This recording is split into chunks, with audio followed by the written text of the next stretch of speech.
الحمد لله نحمده ونستعينه ونستغفره ونؤمن به ونتوكل عليه ونعوذ بالله من شرور أنفسنا ومن سيئات أعمالنا من يهده الله فلا مضل له ومن يضلله فلا هادي له ونشهد أن لا إله إلا الله وحده لا شريك له ونشهد أن سيدنا ومولانا محمدا عبده ورسوله أرسله إلى كافة للناس بشيرا ونذيرا وداعيا إلى الله بإذنه وسراجا منيرا صلى الله تعالى عليه وعلى آله وأصحابه وبارك وسلم تسليما كثيرا كثيرا أما بعد فأعوذ بالله من الشيطان الرجيم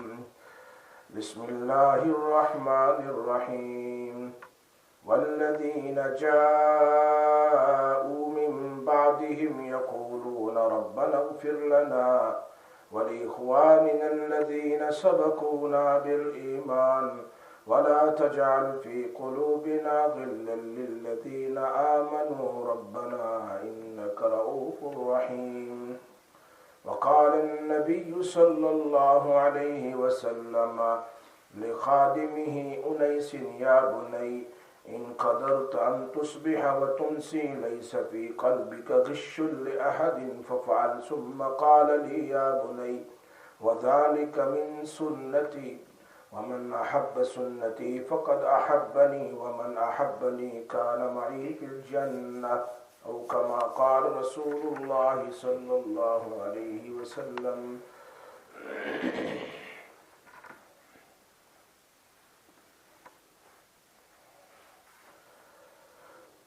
میرے محترم دوستو اور پردہ نشین میری محترمہ مائیں اور بہنیں،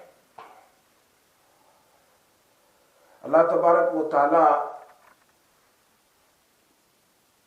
کے قرآن کی ایک آیت امام نووی رحمۃ اللہ علیہ یہاں بیان فرماتے ہیں اور ایک حدیث ہے۔ سب سے پہلے قرآن کی آیت میں اللہ کیا کہتے ہیں؟ والذین جاءوا من بعدہم یقولون، وہ لوگ جو انصار اور مہاجرین کے بعد آئے، یعنی قیامت تک آنے والے اہل ایمان، وہ اللہ سے دعا کرتے ہیں۔ ان کی دعا کیا ہوتی ہے؟ ربنا اغفر لنا، اے اللہ ہماری مغفرت فرما۔ معلوم ہوتا ہے سب سے پہلے اپنے لیے مغفرت مانگنا چاہیے۔ سب سے پہلے جب کبھی دعا کریں تو دعا کے اندر اپنے لیے مغفرت مانگنا چاہیے۔ یہ بات ہمیشہ یاد رکھیں کہ مغفرت الگ چیز ہے، توبہ الگ چیز ہے، دونوں میں فرق ہے۔ مغفرت کا معنی ہے معافی مانگنا، معافی چاہنا۔ مغفرت کا اصل معنی تو ہے چھپا دینا، ٹو ہائڈ، یعنی آدمی یوں کہتے ہیں یا اللہ تبارک و تعالیٰ میرے گناہ کو چھپا دے، میرے گناہ کو ڈیلیٹ کر دے، اسی کو استغفار کہتے ہیں۔ استغفار اور توبہ میں فرق یہ ہے، تھوڑا سا فرق ہے۔ استغفار کے معنی ایسے ہی جملے کو ندامت کے ساتھ بولنا، استغفر اللہ استغفر اللہ، اللہ میری مغفرت فرما، اللہ میری مغفرت فرما۔ اور توبہ کے اندر میں کچھ شرائط ہے۔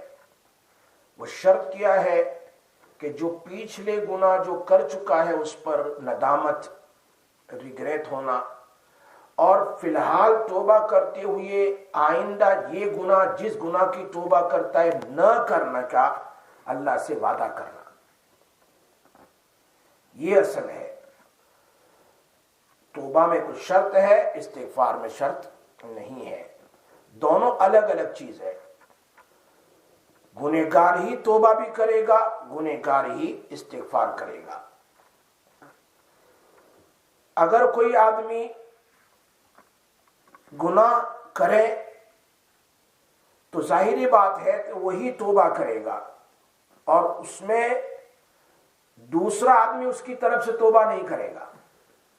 لیکن استغفار میں ہم سب کی طرف سے استغفار کر سکتے ہیں، جیسے ابھی آپ نے پڑھا ربنا اغفر لی یا ربنا اغفر لنا ولوالدی، سب کے لیے ہم استغفار۔ اس لیے توبہ کی 3 شرطیں ہمیشہ یاد رکھو۔ پہلی شرط ان یقلع عن المعصیہ، آدمی گناہ کو چھوڑ دے۔ جن گناہ کی آج توبہ کر رہا ہے، وہ گناہ اگر پچھلے سے کرتا ہے تو آج چھوڑنے کا وعدہ کہ اب میں نہیں کروں گا، یہ اصل ہے۔ توبہ نہیں، لوگ توبہ کر لیتے ہیں، صرف توبہ قبول نہیں ہوتی ہے، پکا وعدہ ہو کہ جو گناہ، مثال کے طور پر گناہ ہے شراب پینے کا، گناہ ہے تو غیبت کرنے کا، عادت ہوگی تو بس توبہ کرے، آج سے اب میں غیبت نہیں کروں گا یا نہیں کروں گی۔ یہ بہت ضروری ہے۔ بہت سے لوگ وہ دیکھتے بھی جاتے ہیں اور توبہ بھی بولتے ہیں، لا حول پڑھتے۔ تو ایک آدمی نجاست کے کھڈے میں گرا، وہ نجاست سے پاک ہونا چاہے تو ہم کیا کہیں گے اس کو؟ دوبارہ اندر چلا جائے تو وہ تو اور ناپاک ہوگا۔ وہ نجاست کے کنویں سے نکل اور پاک پانی میں کود جا تو فوراً یہ کیا ہو جائے گا؟ پاک ہو جائے گا۔ یہ اصل چیز ہے۔ ایک شرط تو یہ ہو گئی۔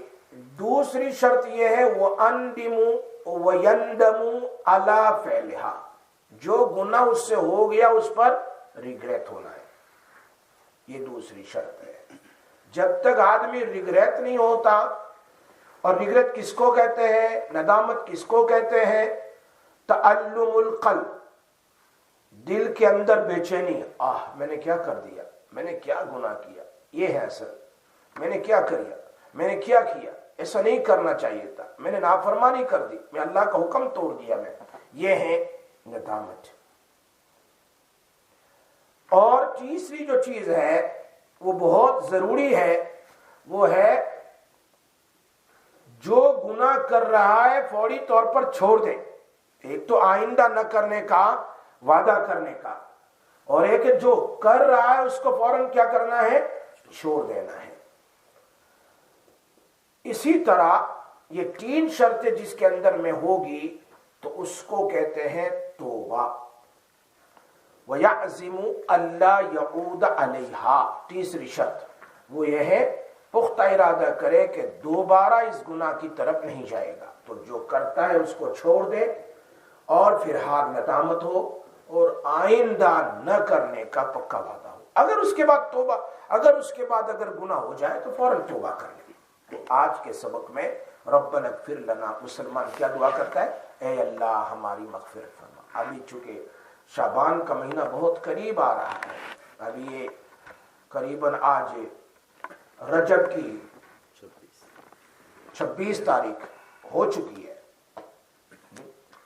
عام طور پر جمہور علماء کہتے ہیں کہ نبی اکرم صلی اللہ علیہ وسلم 27ویں رات کو رجب کی معراج میں تشریف لے گئے، معراج میں گئے۔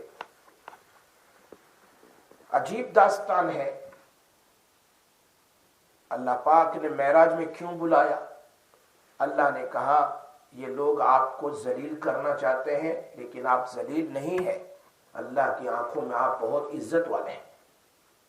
تو طائف میں آپ کو بہت مارا، آپ کے پورے بدن سے خون نکل گیا، آپ چل بھی نہیں سکتے تھے، بیٹھ جاتے تھے، پھر یہ کھڑا کرتے، پھر مارتے تھے، بہت مارا نعوذ باللہ نبی اکرم صلی اللہ علیہ وسلم کو۔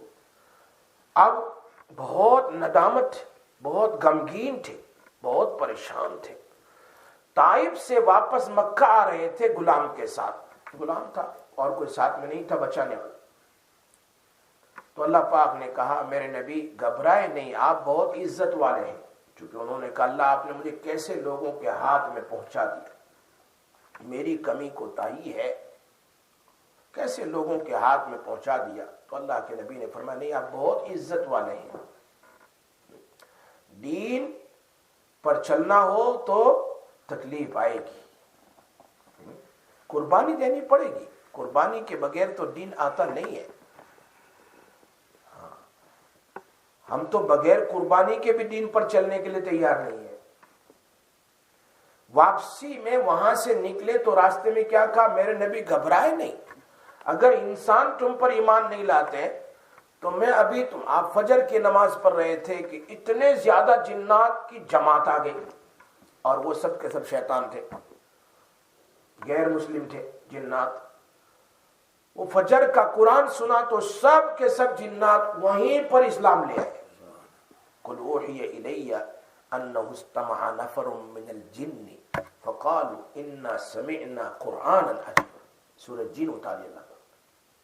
اگر یہ لوگ نہیں لاتے ہیں تو آپ بہت عزت والے ہیں. یعنی ایسی مخلوق جس کو آپ دیکھ رہے ہیں انسان کو, وہ نہ لائے تو ہم ایسی مخلوق کو بھیجیں گے جس کو آپ نہیں دیکھ سکتے ہیں, وہ بھی آپ پر ایمان لائے. اور سب کو مسلمان کر کے ان لوگوں کو پھر جماعت در جماعت جناتوں میں دعوت و تبلیغ کے لیے بھیجا ہے. سورہ جن. پھر آپ تشریف لائے. کچھ مہینے کے بعد بہت پریشان تھے آپ, بہت تکلیف دی تھی. اب آپ کے بیوی کا بھی انتقال ہو گیا اور ساتھ ساتھ میں چچا کا بھی انتقال ہو گیا. اب کوئی نہیں ہے. مکہ میں آنے کے لیے لوگ منع کر رہے ہیں, لیکن پھر بھی آپ تشریف لے آئے کسی کے ساتھ. ام ہانی کے مکان پر آپ سوئے ہوئے تھے. ام ہانی حضرت علی رضی اللہ تعالیٰ عنہ کی بہن ہے, عنہ کی بہن ہے ام ہانی. ان کے مکان پر سوئے تھے. ایک حدیث میں آتا ہے, ایک حدیث میں ہے کہ آپ حتیم میں سوئے ہوئے تھے. پھر وہاں سے نبی اکرم صلی اللہ علیہ وسلم کو جبرائیل علیہ السلام لے گئے.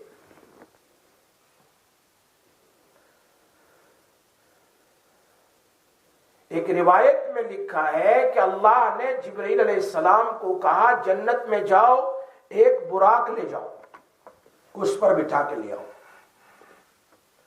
تو جنت میں گئے. جنت کے جتنے براق تھے وہ ایک دوسرے سے آگے بڑھ رہے تھے آنے کے لیے, مجھے لے جاؤ, مجھے لے جاؤ. جیسے قربانی آپ نے کی, آپ نے 63 قربانی کی اس آخری حج میں. باقی قربانی حضرت علی رضی اللہ اونٹ کی. تو ہر اونٹ آگے بڑھ رہا تھا, ورنہ کبھی جانور آگے نہیں بڑھتا ذبح ہونے کے لیے, لیکن اللہ کے نبی کے ہاتھ سے ذبح ہونے کے لیے اونٹ آگے بڑھ رہا. یہاں براق آگے بڑھ رہا ہے, براق مجھے لے جاؤ. لیکن ان براقوں میں سے ایک براق کونے میں غمگین ہے, آگے نہیں بڑھ رہا. تو جبرائیل السلام نے پوچھا اس سے, تو کیوں پیچھے؟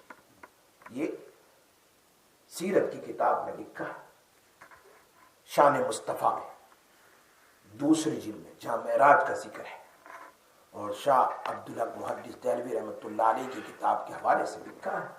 اس نے کہا جب سے میں نے سنا ہے کہ محمد عربی صلی اللہ علیہ وسلم اوپر تشریف لانے والے ہیں, تب سے میں غمگین تھا, اللہ سے کہہ رہا تھا اللہ مجھے چون لے. تو رونا اللہ کو اتنا پسند آیا کہ اسی براق کو لایا گیا. وہ براق اتنا تیز تھا کہ جہاں نبی صلی اللہ علیہ وسلم کی نگاہ پہنچتی تھی وہاں قدم ہوتا تھا. یہ براق لایا گیا اور براق پر بٹھایا. لیکن بٹھانے سے پہلے نبی صلی اللہ علیہ وسلم کو حتیم کے اندر سے اٹھایا اور زمزم کے پاس لے گئے اور ان کو سلایا, اور سلا کر کے آپ کے سینے کو گلے سے لے کر ناف تک چاک کیا, کاٹا گیا. 4 مرتبہ نبی صلی اللہ علیہ وسلم کے سینے کو کاٹا گیا. کتنی مرتبہ؟ 4 مرتبہ. اور سرجن کون ہے؟ جبرائیل علیہ السلام ہے. کوئی تکلیف نہیں, آپ دیکھ رہے ہیں, کوئی تکلیف نہیں.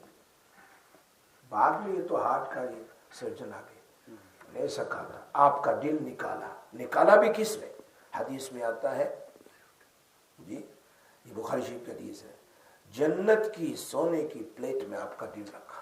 ایسا آپ کا دل رکھا اور اس کو دھویا. کس سے دھویا؟ زمزم کے پانی سے. سوال یہ ہوتا ہے کہ جب جنت سے پلیٹ لا سکتے تھے تو جنت میں کوثر کا پانی بھی انا اعطیناک الکوثر, تو کوثر کا پانی بھی لے آتے اور اس سے دھوتے.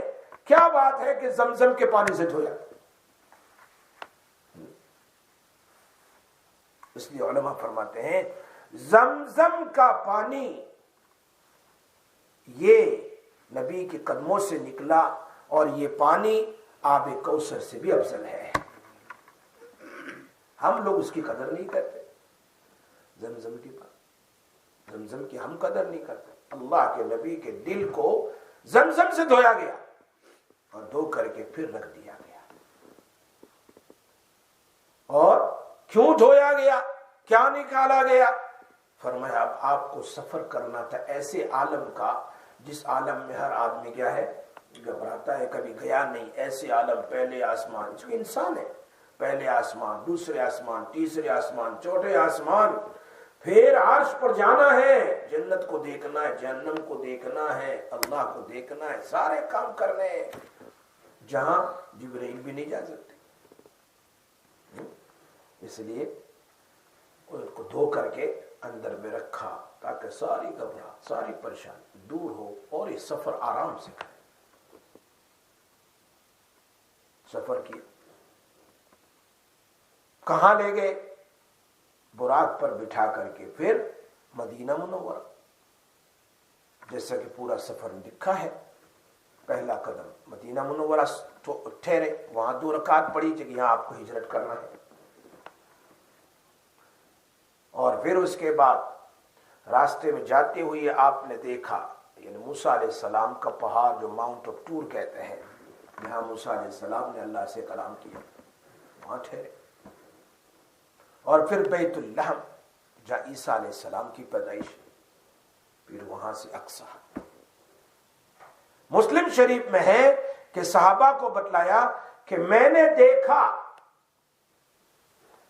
موسیٰ علیہ السلام کو جاتے ہوئے ان کی قبر میں کھڑے کھڑے نماز پڑھ رہے تھے. یہ مسلم شریف کی صحیح حدیث ہے. اگر کبھی سفر ہوگا تو صحابہ کو میں تمہیں بتاؤں گا کہاں قبر ہے. اور پھر بیت المقدس میں وہاں پر ملا علی قاری رحمت اللہ علیہ فرماتے جاتے ہوئے بھی نماز پڑھائی. فرمایا میرے نبی آپ بہت عزت والے ہیں, گھبرائے نہیں. انسان کیا 1,24,000 انبیاء علیہ السلام کو آپ کے پیچھے نماز پڑھوائی. کتنے؟ اور وہ بھی کہاں؟ بیت المقدس میں جماعت کروائی. یہ سب آپ کے مقتدی ہے. اللہ کے نبی امام الانبیاء ہے, انبیاء کے امام ہے, اور پیچھے سارے انبیاء علیہ السلام ہیں. آپ بڑے عزت والے ہیں, بہت عزت والے ہیں. جاتے ہوئے بھی واپسی میں بھی نماز پڑھائی انبیاء علیہ السلام. جاتے ہوئے صلاۃ الخاصہ تھی, آتے ہوئے صلاۃ الوداع تھی. سارے انبیاء اپنے اپنی قبروں میں پھر چلے گئے. صحیح معنی میں انبیاء تشریف لائے, ایسا نہیں کہ روح آئی, سب سے ملاقات ہوئی, پہچان کروائی. یہ کون؟ ابراہیم علیہ السلام. یہ کون؟ موسیٰ علیہ السلام. یہ کون؟ یہ سارے انبیاء کی ملاقات ہوئی. پھر نبی صلی اللہ علیہ وسلم کا ویلکم کرنے کے لیے سارے انبیاء یہاں آئے. اللہ پاک نے نبی صلی اللہ علیہ وسلم کے ویلکم کے لیے پھر آسمان پر بھی بلایا. پہلے آسمان پر آدم علیہ السلام کی پھر ملاقات, پھر دوسرے آسمان پر, تیسرے آسمان پر, چوتھے انبیاء علیہ السلام کی ملاقات ہوئی. 7ویں آسمان پر ابراہیم علیہ السلام کی پھر ہوئی. پوری حدیث وہاں اپنے براق کو جبرائیل علیہ السلام نے باندھا. آج بھی ہے وہ جگہ. اور اللہ کے نبی صلی اللہ علیہ وسلم مسجد میں تشریف لے گئے. اس رات میں وہاں کا جو کرسچن جو مسجد کا گارڈ تھا اس نے دروازہ بند کرنے کی کوشش کی کہ رات کو دروازے بند ہو جاتے جیسے حرم کے بند ہو جاتے تھے. کوشش کی لیکن دروازہ بند ہی نہیں ہو رہا. ایسا لگتا ہے دیوار سے اٹک گیا ہے, بند ہی نہیں ہو رہا. اس رات یہ مفتی شفیع صاحب نے معارف القرآن میں اس پورے بات کو نقل کیا ہے سیرت کے حوالے سے. اور پھر کارپینٹر کو بلایا. اس نے کہا کہ لگتا ہے دیوار کا بوجھ آ گیا ہے, دروازے کے اوپر کے بند نہیں ہو رہا ہے, صبح کریں گے. اور بادشاہ کے سامنے اس گارڈ نے اس کی وضاحت کی کہ میں نے کوشش کی لیکن نہیں ہوا. حالانکہ صبح میں پھر بند ہو گیا نارمل. ان کو کیا پتا تھا آج کی رات میں امام الانبیاء آنے والے ہیں، جبرائیل آنے والے ہیں، امام الملائکہ آنے والے ہیں، اور سارے انبیاء آنے والے ہیں اس مسجد میں، مسجد اقصی۔ پھر وہاں سے آسمان پر تشریف لے گئے۔ پہلے آسمان پر دروازہ، پوچھا کون ہے؟ جبرائیل۔ من معک، تمہارے ساتھ کون ہے؟ محمد صلی اللہ علیہ وسلم۔ آئے ہیں کہ بلائیں گے؟ دیکھا، آئے ہیں کہ بلائیں گے، پوری روایت ہے۔ فرمایا نہیں، اللہ نے بلایا ہے۔ تب جا کر دروازہ کھولا۔ خود آدمی جا نہیں سکتا، معلوم ہوتا ہر آسمان کے اوپر دروازے ہیں۔ میری نیکیوں کے جانے کی بھی دروازے، حدیث میں آتا ہے جب بندے کا انتقال ہوتا ہے تو اس کی نیکیوں کے جانے کا، اس کی روزی کے اترنے کا، جی اس پر رحمت اترنے کے دروازے بند ہو جاتے ہیں۔ معلوم ہوتا ہے دروازے رکھے، کوئی جا نہیں سکتا۔ ہر ایک جگہ فرشتے بہت سٹرکٹلی کہتے ہیں نا، ٹائٹ سیکیورٹی ہے آسمان کے اوپر، بہت ٹائٹ سیکیورٹی، پہلے آسمان پر، دوسرے آسمان۔ لیکن کوشچن ہوتا ہے میرے اور آپ کے ذہن میں کہ بھائی جب وی آئی پی مہمان گھر پر آتا ہے، کوئی بہت وی آئی پی آدمی ہو تو ہم تو باہر دروازہ کھول کے انتظار کرتے ہیں، بھائی آؤ آؤ آؤ، مرحبا، ویلکم۔ یہاں تو امام الانبیاء کتنے بڑے وی آئی پی ہے، اور میزبان کون ہے؟ میرا اور آپ جیسا نہیں، اللہ پاک ہے۔ تو پھر فرشتوں کو انتظار کر کے کھلا رکھنا چاہیے۔ کیوں پوچھا من معکا، کون ہے تمہارے ساتھ؟ آئے ہیں یا بلائے گئے؟ بات سننا رہی ہے، سوال ہوتا ہے نا۔ یہ تو وی آئی پی میزبان ہے، مہمان ہے، اور اللہ پاک میزبان ہے۔ پہلے بھی آسمان پر، دوسرے آسمان پر، تیسرے آسمان، چوتھے آسمان، پانچویں آسمان، ہر جگہ پوچھا گیا، نہیں آ سکتے آپ جب تک کہ کوشچن نہیں ہوتا۔ تو محدثین فرماتے ہیں، بہت اچھی فرمایا، اللہ پاک اپنے نبی کو بتلانے چاہتے ہیں دیکھو ہماری سیکیورٹی کتنی ٹائٹ ہے، یہاں کوئی شیطان بھی نہیں آ سکتا۔ پہلے زمانے میں شیطان جاتے تھے کہاں؟ پہلے آسمان کے اوپر، فرشتوں کی باتیں سنتے تھے۔ میں نہیں کہہ رہا ہوں، سورہ تبارک الذی بیدہ الملک میں اللہ پاک نے اس کو بیان کیا ہے۔ پھر وَلَقَدْ زَيَّنَّا السَّمَاءَ الدُّنْيَا بِمَصَابِيحَ، ہم نے پھر ستاروں سے آسمان کو مزین کیا، بہت خوبصورت بنایا۔ وَجَعَلْنَاهَا رُجُومًا لِلشَّيَاطِينِ، اب جب کبھی بھی شیطان اوپر جاتا ہے تو ستارہ اس کے اوپر مارا جاتا ہے۔ آپ دیکھتے بہت سی مرتبہ ستارہ گرتا ہے، وہ شیطان کو مارا جاتا ہے، یہ اللہ قرآن میں کہہ رہا ہے۔ وَجَعَلْنَا رُجُومًا لِلشَّيَاطِينِ وَأَعْتَدْنَا لَهُمْ عَذَابَ السَّعِيرِ، ہم نے ان کے لیے بڑی خطرناک عذاب تیار کیا۔ جا ہی نہیں سکتے اوپر، جا کر فرشتوں کی بات نہیں سن سکتا، کچھ نہیں کر سکتا۔ وہ سنتے تھے نیچے آ کر، یہ فارچون ٹیلر وغیرہ ہوتے تھے، پنڈت اور پوپ وغیرہ، ان کے کان میں جا کے پھونک مارتے تھے کہ ایسا ہوگا ایسا ہوگا، کچھ سن لیتے تھے تو وہ پنڈت اپنے ملا کر کے جھوٹ بات کو پھیلاتا تھا۔ یہاں اطراف میں جا کر دیکھو آپ، پورے بریڈ فورڈ میں، پورے یو کے میں ہر جگہ پر ان کے لوگ آدمی، یہ تو فرعون اور قارون سے چلایا ہے۔ ان کے کچھ میجیشن ہوتے ہیں، جادوگر ہوتے ہیں، بڑے گندے رہتے ہیں، اور یہی ان کا کام ہے، شیطانوں سے بات کرنا اور پھر خبر دینا کہ ایسا ہوگا ایسا ہوگا ایسا ہوگا ایسا ہوگا، جھوٹ سچ جھوٹ سچ۔ ہمارے یہاں پر بھی قریب میں، تو یہ اللہ پاک نے بتلایا میرے نبی آپ پر میں ایک ایسی کتاب اتارنے والا ہوں جو کتاب پہلے نہ اتری بعد میں نہ اترے گی، وہ قرآن کریم ہے۔ اس کتاب میں نے ایسی ٹائٹ سیکیورٹی رکھی ہے کہ میرا کلام جب فرشتے لے کر زمین پر آئے تو اس پر کوئی آدمی، کوئی شیطان، کوئی جنات اس میں ڈسٹرب اور دخل اندازی یہ ایڈ نہیں کر سکتا۔ اتنا بڑا کلام بتلایا میرے نبی، آپ پر جو کلام آئے گا زبردست کلام، صرف اللہ کی باتیں ہوگی، اللہ کا کلام کہ جس کا دیکھنا بھی بات ہے، جس کا سننا بھی عبادت, جس کو چومنا بھی عبادت, سینے سے لگانا بھی عبادت, گھر میں رکھنا بھی عبادت. تو آسمان پر چلے گئے, پھر وہاں سے سدرۃ المنتہا. وہ سدرۃ المنتہا ایک درخت کا نام ہے. درخت ہوتا ہے بہت بڑا ہے, یہ بیری کا درخت ہے, بیر جو ہوتے, ہاں, اس پر ہر ایک کی موت, ہر ایک کی زندگی لکھی ہوئی ہے. بعض روایتوں میں لکھا ہے جس کی موت ہونے والی ہے تو پتا اس پر سے گرتا ہے. یہ 40 دن میں, پھر وہ بات بھی 40 دن میں ایسے ہی کرتا ہے, اب جانے کی اس کی مرنے والا کچھ عجیب عجیب باتیں کرتا ہے, بہت سی مرتبہ دیکھا. وہاں سے آگے تشریف لے گئے, سارے حکم اللہ کے وہاں اترتے ہیں, فرشتے وہاں سے دنیا میں لاتے ہیں. سدرۃ المنتہا, قرآن کریم میں عند سدرۃ المنتہا عندہا جنت المأویٰ, یہ درخت ہے.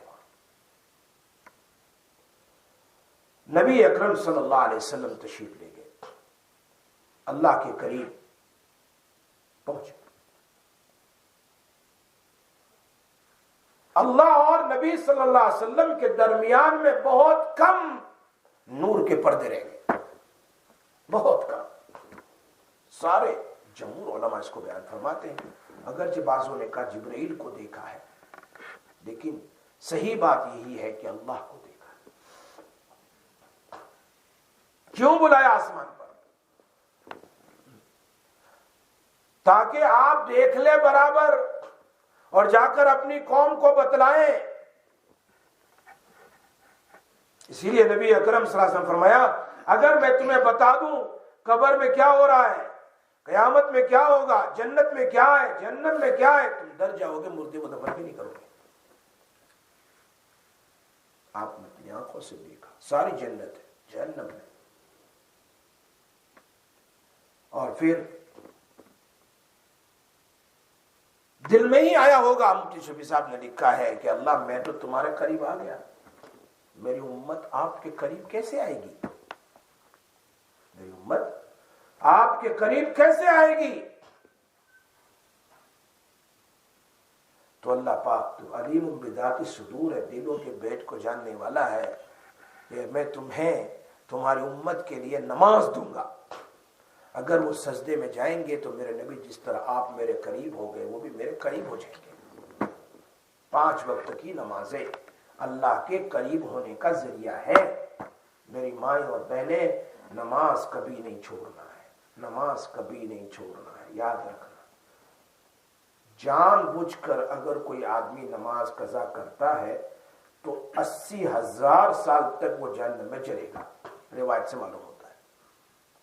نماز نہیں چھوڑ, جو چھٹ گئی اس کی قضا کر لو, ٹائم ٹو ٹائم, فجر سے پہلے, فجر کے بعد, ظہر سے پہلے, ظہر کے بعد, جیسا جیسا ٹائم ہے قضا کرتے. آج کی میری فجر کی قضا, آج کی میری ظہر کی قضا, آج کی میری عصر کی قضا, آج کی میری مغرب کی, روزانہ کرتے چلے جاؤ گے فرض سے پہلے تو آپ کی قضا بھی پوری ہو جائے گی اور ادا بھی شروع رہے گی. اللہ راضی ہو جائے گا. ہاں اگر پھر نیت کر لی ہے قضا پوری کرنے کی, رہ گئی اور موت ہو گئی تو اللہ معاف کر دے گا. نیت پر دار و مدار. آسان شکل یہی ہے. اب واپسی میں 50 نمازیں دی گئی, لے کر آ رہے تھے اور موسیٰ علیہ السلام سے ملاقات ہوئی. تو موسیٰ علیہ السلام نے پوچھا کیا لائے ہو اللہ کے پاس سے؟ کہا 50 نماز کا تحفہ. فرمایا میری امت 2-3 نہیں پڑھتی, تمہاری 50 پڑھے گی. ابراہیم علیہ السلام نے کچھ نہیں کہا, حالانکہ 7ویں پر ابراہیم علیہ السلام ہے, 6 پر موسیٰ علیہ السلام, ہارون علیہ السلام ہے. واپسی میں بھی ملاقات ہو گئی ہے 6 پر. تو ابراہیم علیہ السلام نے کیوں نہیں کہا کہ کم کراؤ؟ چونکہ ابراہیم علیہ السلام کا ٹائٹل ہے خلیل اللہ, اللہ کا دوست. اور اب دوست کی بات میں کوئی اعتراض کوشچن نہیں کرتا ہے. انہوں نے صرف اتنا کہا کہ جنت خالی ہے, چٹیل میدان ہے, ابراہیم علیہ السلام نے کیا کہا؟ جنت خالی ہے، چٹیل میدان ہے، اگر تم چاہتے ہو کہ مرنے کے بعد تمہارا میدان جنت میں، تمہارا گھر، تمہارا گارڈن درختوں سے بھر جائے، تو تمہاری امت کو کہو سبحان اللہ، الحمدللہ، لا الہ الا اللہ، اللہ اکبر، تسبیحات تکبیرات کثرت سے پڑھے، نیکیاں جتنی کرو گے اتنے درخت اگتے چلے جائیں گے جنت کے اندر. بس اتنا کہا. اور آپ کی امت کو میرا سلام کہنا. یہ پیغام تھا ابراہیم علیہ السلام کا نبی صلی اللہ علیہ وسلم کو کہ آپ کی امت کو میرا سلام کہنا، اور ساتھ ساتھ میں کہنا کہ جنت خالی ہے، اگر بھرنا ہے درختوں سے تو عبادتیں کرو، ہر قسم کے فروٹ کے درخت لگتے چلے جائیں گے. یہ پیغام ابراہیم علیہ السلام جب چھٹے آسمان پر آئے تو موسیٰ علیہ السلام نے کہا، تو موسیٰ تو کلیم اللہ ہے، کلیم کے معنی بولنے والا، اور ان کو چین نہیں آتا جب تک بات نہیں کرے. خلیل کے معنی دوست ہے، اور وہ قبول کر لیتا ہے جو دوست کا ہے، لیکن کلیم کو چین نہیں آیا. میری امت 3 نہیں پر تمہاری 50 پڑی، جاؤ کم کڑا. یہ اچھا ہوا کہ کلیم بھی تھے وہاں. ہم 5 نہیں پڑھتے 50 کہاں پڑھیں گے. سوال یہ ہوتا ہے کہ کلیم کو کیوں چنا گیا؟ موسیٰ کلیم اللہ. فرمایا عیسیٰ علیہ السلام اور موسیٰ علیہ السلام نے دعائیں کی تھی، اللہ پاک ہمیں آخری نبی کی امت میں پیدا فرما. اللہ پاک نے عیسیٰ علیہ السلام کی دعا کو قبول کر لیا، لیکن موسیٰ علیہ السلام کی قبول نہیں ہو، چونکہ ان کا دور قریب کا تھا. عیسیٰ علیہ السلام کا آخری نبی تھے، اور اس کے بعد نبی صلی اللہ علیہ وسلم آئے 500 سال کے بعد قریباً. تو کہا موسیٰ علیہ السلام آپ تو گئے نہیں اس امت میں، لیکن آپ نبی صلی اللہ علیہ وسلم کو ان کی امت کے بارے میں مشورہ دے کر ان کی امت میں شامل ہو جاؤ. مشورہ دے دو. کیا مشورہ؟ کم کراؤ. تو ان کی امت کے بارے میں آپ نبی صلی اللہ علیہ وسلم کو مشورہ دے کر نبی صلی اللہ علیہ وسلم کی امت میں آپ بھی شامل ہو جاؤ. مشورے سے شامل ہو جاؤ. تو 5 پھر 5 پھر 5 کرتے کرتے کرتے کرتے کرتے 5 رہ گئی. پھر بھی لوگ کہتے ہیں کہ ایک بار اور چلے جاتے تو وہ بھی ختم ہو جاتی، تو مسجد بنانے کی ضرورت نہیں تھی. پھر تو بات سمجھ آ رہی ہے؟ پھر تو ہم اللہ کے قریب بھی نہیں ہو سکتے تھے.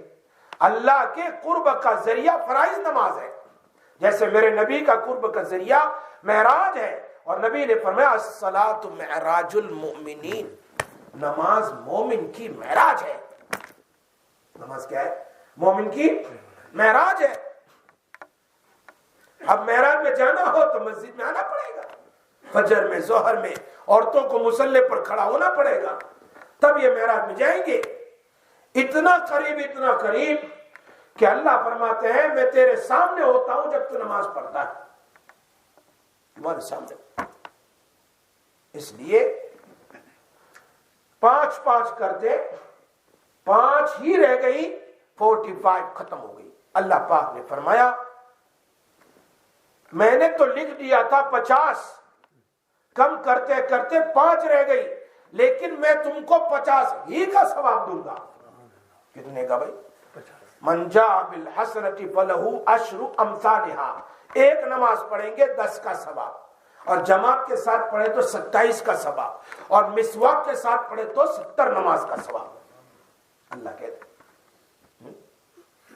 میں نے لکھا تو ہے 50، دوں گا 50 ہی، اگرچہ تمہاری امت 5 بھی پڑھ لے. اس لیے نماز کا تحفہ دیا گیا. جب آ گئے دوبارہ پھر اقصی، پھر مدینہ، مکہ مکرمہ، تو مکہ مکرمہ میں آنے کے بعد صبح اٹھتے ہی فجر کے بعد آپ نے لوگوں سے کہا، اس میں ابو جہل بھی تھا وہاں، ابو لہب، بہت سارے تھے ایسے، کہ آج رات میں تو مکہ سے گیا کہاں؟ اقصی تک، فلسطین تک، اور وہاں سے 7 آسمان گیا، واپس آ گیا. اللہ، تو وہ تو ماننے والے تھوڑے ہیں، ان کو تو ایکسکیوز چاہیے تھا کہ دیکھو ہم کو وہاں پہنچتی ہوئی اکثر 1 مہینہ لگ جاتا ہے اونٹ پر، اور تم کہہ رہے ایک رات میں بھی، رات بھی پوری نہیں، رات کے کچھ حصے میں اللہ نے کہا سبحان الذی اسرا بعبدی لیلا، الف لام نہیں، لیلا، شارٹ، بہت کم وقت میں اوپر گئے، گھوم گھام کر دیکھ ڈاک کر واپس میں آئے، نماز بھی پڑھائی، سب کچھ کیا۔ وہ اللہ کے ہاتھ میں، وہ رات کو روک سکتا ہے، ٹائم کو روک سکتا ہے، اس کے لیے کیا مشکل ہے؟ آ گئے واپس۔ تو ابو جہل انکار کرنے لگا اور واپس جا رہا تھا، اور ابو بکر صدیق رضی اللہ عنہ آ رہے تھے۔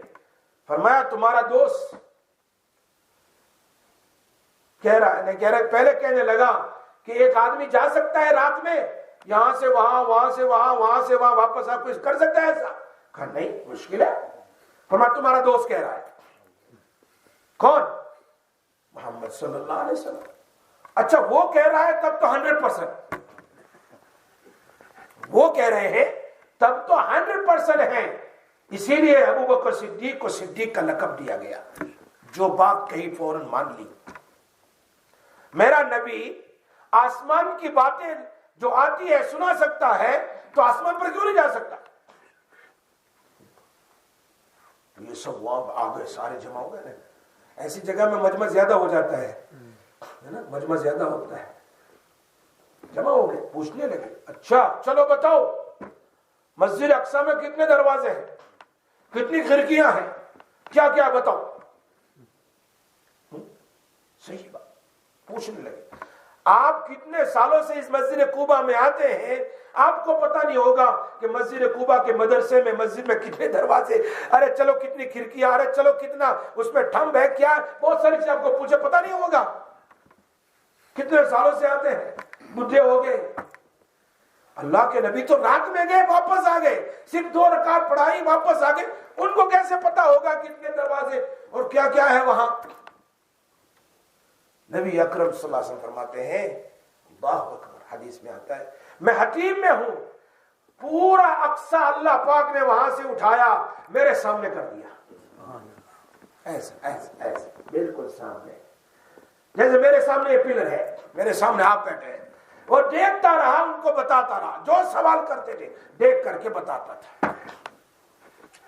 یہ معجزہ تھا نبی اکرم صلی اللہ علیہ وسلم کا۔ بات سمجھ میں آ رہی ہے؟ لیکن ایمان لانے والے لے آئے، جن کو نہ لانا تھا وہ نہیں لائے۔ وہ ناچنا نہ ہوتا انگلی ٹیڑھی ہوتی ہے،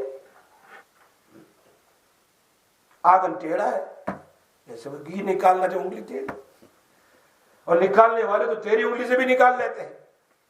لیکن نبی اکرم صلی اللہ علیہ وسلم کے اس سفر میں، جس کو اللہ نے قرآن میں بیان کیا، سبحان الذی اسرا بعبدہ لیلا من المسجد الحرام الى المسجد الاقصی، مسجد اقصی الذی بارکنا حولہ، کتنی برکتیں وہاں، سارے انبیاء وہاں سوئے ہوئے ہیں، 70,000 تو صرف ابراہیم علیہ السلام کے خاندان سے، سارے انبیاء، اس لیے اس کو بارکنا حولہ، بڑی برکت وہاں رکھی، ظاہری برکت بھی ہے، باطنی برکت بھی ہے۔ اور موسیٰ علیہ السلام نے جب ان کی موت کا وقت قریب آیا تو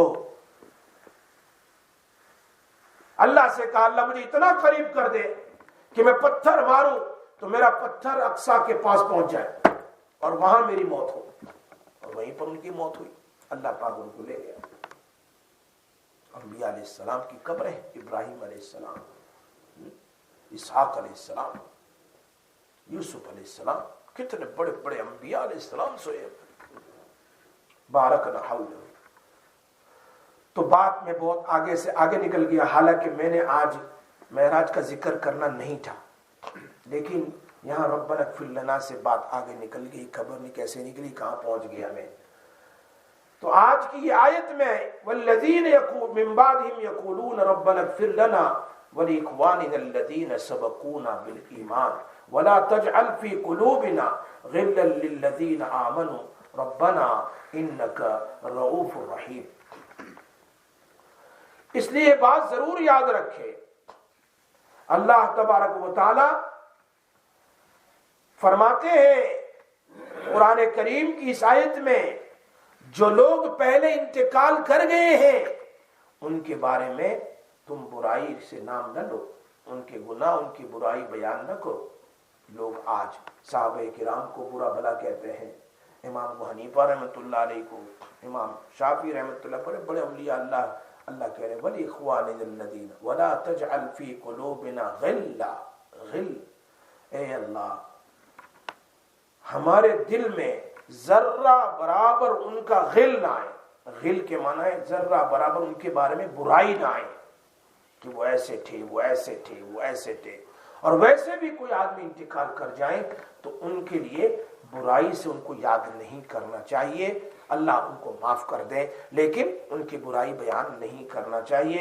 نبی اکرم صلی اللہ علیہ وسلم نے اس سے منع فرمایا ہے۔ اسی لیے حضرت نبی صلی اللہ علیہ وسلم نے انس بن مالک رضی اللہ تعالیٰ عنہ، جیسے ابھی اقبال بھائی نے ابھی میرے آنے سے پہلے وہ رکھا تھا، میرا جمعہ کا بیان ہوگا شاید، اس میں یہی روایت میں نے بیان کی تھی، یا بنی، اے میرے بچے، اے میرے بیٹے، بنی کہتے ہیں چھوٹے بچوں کو، پیارے بچوں کو کہتے ہیں۔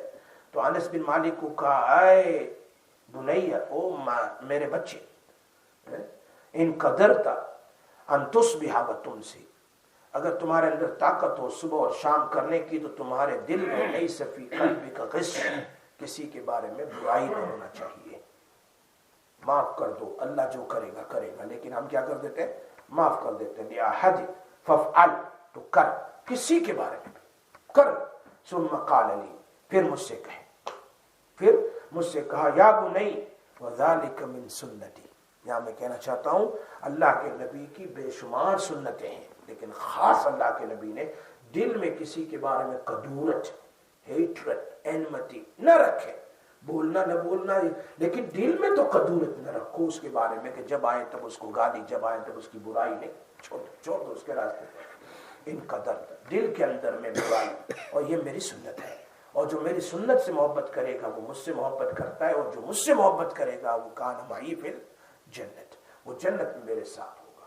اللہ تبارک و تعالیٰ سے ہم دعا کرتے ہیں کہ یہ رجب کا مہینہ ہمیں یاد دلا رہا ہے کہ اللہ پاک نے ہمیں زبردست ایک حکم، ایک نماز کا حکم دیا ہے، رکن دیا ہے، فرض دیا ہے، اس کی پابندی ضرور کرے، 5 وقت کی نماز پڑھیں۔ اللہ تبارک و تعالیٰ کے قرب کا سب سے بڑا ذریعہ یہی ہے۔ ایک بات آخری کہہ دیتا ہوں کہ جب کوئی آدمی فرض پڑھتا ہے تو اللہ اس کا معشوق بن جاتا ہے، یہ عاشق ہے۔ بھائی آئی لو ہم، آئی لو ہر، آئی لو ہم، تو یہ لو کرنے والا عاشق ہے، اور جس کے ساتھ لو کر رہا وہ معشوق ہے۔ وہ کیا ہے؟ معشوق عربی میں۔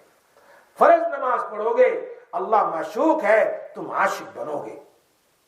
اور اگر فرض کے ساتھ سنتیں پڑھو گے، نوافل پڑھو گے، تہجد پڑھو، اشراق پڑھو، چاش پڑھو، تو پھر اللہ تمہارے عاشق بن جائیں گے، تم اللہ کے معشوق بن جائیں گے۔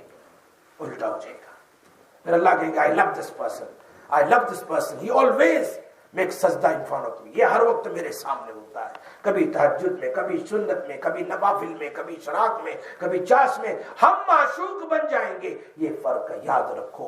تو اللہ سے دعا کرو اللہ پاک ہمیں ہر وقت نماز پڑھنے کی توفیق نصیب فرمائے۔ اور نماز ایک ایسا رکن ہے جس کے بارے میں اللہ نے فرمایا کہ اُتْلُ مَا أُوحِيَ إِلَيْكَ مِنَ الْكِتَابِ وَأَقِمِ الصَّلَاةَ إِنَّ الصَّلَاةَ تَنْهَى عَنِ الْفَحْشَاءِ وَالْمُنكَرِ، نماز تمہیں شیملس، ایسے گناہوں سے جو شیمفل ہے، نہیں، بہت ایسے گناہ کرتے ہیں، والمنکر، اور برائیوں سے روکنے والی اگر کوئی چیز ہے تو وہ نماز ہے۔ آپ پابندی کریں گے آٹومیٹکلی اللہ پاک ڈرگ سے، شراب سے، چوری سے، غیبت سے، زنا سے، ہر چیز سے تمہاری حفاظت کرے گا، یا توبہ کی توفیق دے دے گا۔